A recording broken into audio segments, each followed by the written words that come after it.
Hello everyone, welcome back to our channel. आज मैं आपके लिए लाई हूँ 10th क्लास फिजिक्स का चैप्टर नंबर 2 फेडरलिज्म के अदर इंपॉर्टेंट क्वेश्चंस।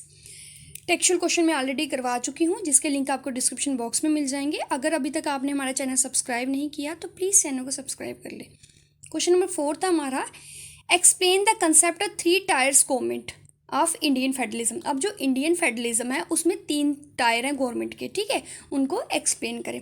अब एक्चुअल में देखा जाए तो फेडरलिज्म होता क्या है? फेडरलिज्म क्या होता है? जब पावर को सेंटर और स्टेट के बीच में डिस्ट्रीब्यूट किया जाता है उसको हम बोलते हैं फेडरलिज्म, ठीक है।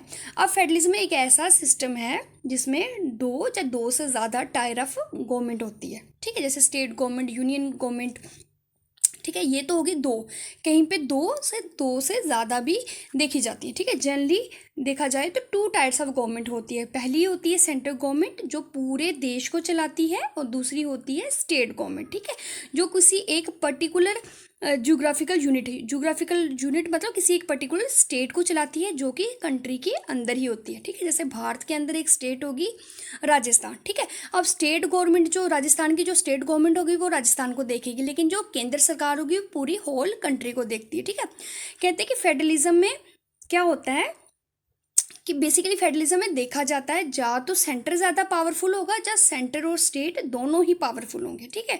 लेकिन इंडिया में क्या है, सेंट्रल गवर्नमेंट जो होती है वो ज़्यादा पावरफुल होती है राज्य सरकार से, मतलब केंद्र सरकार राज्य सरकार से ज़्यादा पावरफुल है। लेकिन इंडिया जो है एक बहुत ही बड़ी कंट्री है, बहुत बड़ी कंट्री है, और डिफरेंट रीति रिवाज, डिफरेंट ट्रेडिशंस, डिफरेंट रीति रिवाजों को फॉलो करने वाले लोग यहाँ पर रहते हैं, ठीक है। मतलब वैराइटीज़ ऑफ पीपल जो हैं यहाँ पे रहते हैं।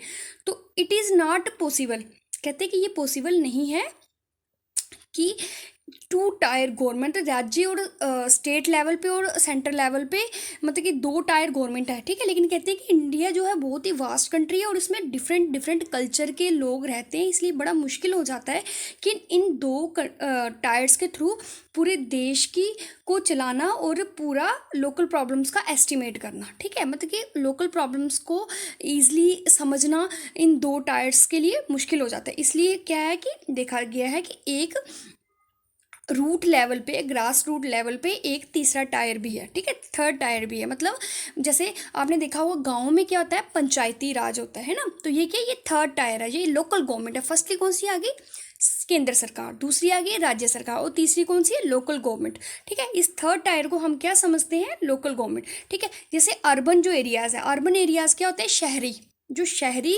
क्षेत्र हैं उनके लिए म्यूनिसिपालिटीज़ होती हैं, ठीक है। और जो गांव होते हैं, गांव में क्या होता है, पंचायती राज होता है, ठीक है। तो इसका मतलब हम कह सकते हैं कि इंडिया के फेडरल सिस्टम में क्या है, 3 टायर्स है। फर्स्टला कौन सा आ गया, फर्स्टली आ गया यूनियन, यूनियन को हम क्या बोलते हैं, सेंटर, सेंटर मतलब केंद्र सरकार, पहली आ गई केंद्र सरकार, दूसरी आ गई राज्य सरकार, और तीसरी कौन सी आ गई, लोकल गवर्नमेंट, जिसके अंदर शहरों के लिए क्या चीज़ है, म्यूनिसिपालिटीज़ होती हैं, और गाँव के लिए होता है पंचायत होती है, ठीक है। इस तरह हम कह सकते हैं कि जो इंडिया का फेडरलिज्म सिस्टम है, जो इंडिया का फेडरलिज्म है, उसमें 3 टायर ऑफ गवर्नमेंट है। कौन कौन सी है, यूनियन, स्टेट और लोकल सेल्फ गवर्नमेंट, ठीक है। Thank you.